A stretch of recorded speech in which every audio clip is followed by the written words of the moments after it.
खुरुमजै ma'am पुनमक Kangle तुजेन मैंग मफमदा ngasi नोमगी मरोइबा ई पाव खरा update पिजरके आहानबा पावदा senior citizen singi akhanaba thorang hayengdigi chatnaragani thagi pension lising ahum changwa oiragani lemna layeng lagani bus train lemna tonghal lagani masagi chai hompu helaba lebak asigi mioi khudingmakki punsi mahing phagalanabagi pandamda central government na akhanaba thorang khara laukthokre anauba yaipa thorang gi scheme sing ase hayengdigi lebak asida chatnaragani Senior citizen singna tha khudingi phangpham tokpa pension gi senpham lupa lising ahung changwa de hengalanba loinana ana laing yarakpa matamda lemna laing lagani atongman amata lauduna bus amachung train tonghal lagani atangba mamanda aeroplane tongnabi khudong chapsu phangal lagani senior citizen singya khanaba chaygon gi community gathering program sinbaga loinana skill development workshop kaya su pangtholagani masai chai hompu helaba mioi chingna yum saba matamda lenga ki maikedi mating pangbaga loinana senior care plus amadi golden age program na chingba scheme singi khuthangda sen thok lambi lehna bohnaragani hairi अनिसुब पाउदा एम्बुस्ता KNA की commander Thangboi यावना मियोय मरी सिरे Churachandpur district की मनुंग चनबा मोंगजंग विलेज दंगसी नुमियुंगबा द्वाइदा सखंगदबसिंगना चथरकेबा एम्बुस अमदा मसाना मसाबु Kuki national organization KNO Kuki national army KNA की डिप्यूटी कमांडर इन चीफ यावना मियोय मरी सिरे लेकिद्रबा कमांडर अदुगी ममिंग थांगबोय हाउकीप एलाइज थापी कवि कुकी की ममिंग लेबा सिंगर ने महा कुकी नेशनल ऑर्गेनाइजेशन की प्रेसिडेंट ओरिबा पीएस हाउकी की ममाक नुपानी महा का लोइनना सिरिबा मियोय अहुम अदुगी मनुंगदा नुपी अमा यावी सिविलियन नुपी अदुगी ममिंगना मतीजांग मेरी कवि अतोब मियोय अनि अदुदी कमांडर थांगबोय हाउकी की बॉडीगार्डनी थौदो अदु जेसामी रोड थोखिबनी पाव असिना मखा ताना हाय यामना नंगनबा मरु मपांग अमगी लेकिदबगी असिबा हंगबा चटपदा united Kuki national army UKNA की कादर ओर्गेनी चिंगनबसिंग एम्बुस तौसिलखिबने मखोय कार अमदा पुन्ना तोंगला चलिङेदा नोंमै कापसिलकुना मरम ओरगा खुद अनबा ngamखिदे अमसुं कार दुदा मखोय अनि सिखि हाइरि मथंगी पाउदा सिविल सोसाइटी ऑर्गेनाइजेशन की मियो 53 MISA की टीम दिल्ली दा वारी सानखरे मणिपुर हौजिक थोलिबा तंगदु लेतादबा फिबम असि लोइसिननबा पांदमगी मखादा मिनिस्ट्री ऑफ होम अफेयर्स न कौरक्तुना स्टेट असिगी सिविल सोसाइटी ऑर्गेनाइजेशन की मिहोई 53 MISA की टीम ngase upung 13 मखाइदा वारी सानखरे ngasi वारी सानबादुदा CSO सिंगी अपुनबा टीम अदुगा मिनिस्ट्री ऑफ होम अफेयर्स की ऑफिशियल मरीना साबा टीम गा सुब्रमण्यु भारती मार्क्स एरिया द लेबा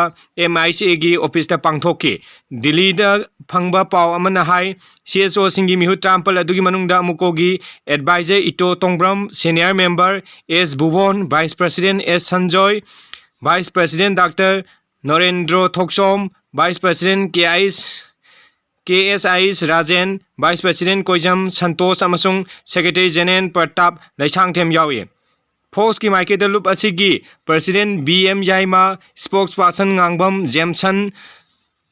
कंसल्टेटिव मेंबर पुयाम राकेश सिंह अमसुंग फाइनेंस सेक्रेटरी खेत्रीमयुम चंद्र कुमार सिंह ने कोकोमिंगी माइकेदा लुप असिगी coordinator Khuraijam Athouba senior member YK Dhiren senior member Y Surjit senior member Shyamchandra senior member L Jendra Kumar consultative member doctor TIS Bharat अमसुंग एडवोकेट L जादू यावरी मिनिस्ट्री ऑफ होम अफेयर्स की माइकेदा AK मिश्रा राजेश कमले सुनील कुमार अमसुंग राहुल PR यावरी खना नैनाबदु सेशन अनि थोंना पांथोकी अहानबगी सेशन अदु अयुक की पुंग 13 मखाइदि हौरगा पुंग 2 दा लोइकी अगो नुंथिंगी सेशन अदुना पुंग 2 गा मिनी 5 दी हौरगा पुंग 3 गा मिनी 15 फाव चथकी हिरम अनि खक्तदा वारी सानकी अदुमकपु हिरम सिंह अदु करी करी नो हाइबदु खुदक्की ओइना खंगमंगमद्री थाजबे आबा मफमदे फंगबा पाउन हाई ममांग तक्ता सिविल सोसाइटी ऑर्गेनाइजेशन चिंगी मिहु चिंगा तांकक नाइना MISA गा उनदन वारी सानकी बलैक्रे हंदक्की असिना मरिक सुबत तांकक्ता civil society organisation अहुंगी मिहु ट्रांपन हाइबदी cocoa मीदगी अमुकोदगी Taret cocoa मीदगी Taret अमसुंग focus दगी मिहु मंगाना पुल्लगा वारी सानकी बने हंदक उनखिबा असि यामना मरुइबा तांकक अमनी स्टेट असिदा खुंदारिबा कांगलु खुदिमक सिंग मणिपुरी मफम अमदा मनिंग तम सत्सबा यादबगी मतांगदा नाकल अनिगी मरक्ता मरुइबा वाफम ओइना वारी सानरंगनी हाइना लौनरी मथंगी पाउदा तोंगान तोंगान बा पोलम सिंग पुसिलकबा गाड़ी Chama इम्फान जौरखरे National Highway Kuntaga Taret Impan Jiribam Lambi Paring the Tonga Toma Polam Sing Pusilap Gari Samangasi Jiribam Ding Impan Changlakre Gari Singasi CRPF Ki Kangbun Action Bagi Tabak Chataki Hari Impan Jokaba Tonga Tongan Polam Sing Pusilak Gari Sing the LPG Gari Kun Diesel Tanker Kuntani Toy Mix Ani ATF की गाड़ी अनि पुण्य यांखै तरुक अदुगा तोंगान तोंगान बचान थंग pollen Singh पुछलक गाड़ी Singh अदुना FCI दा अनि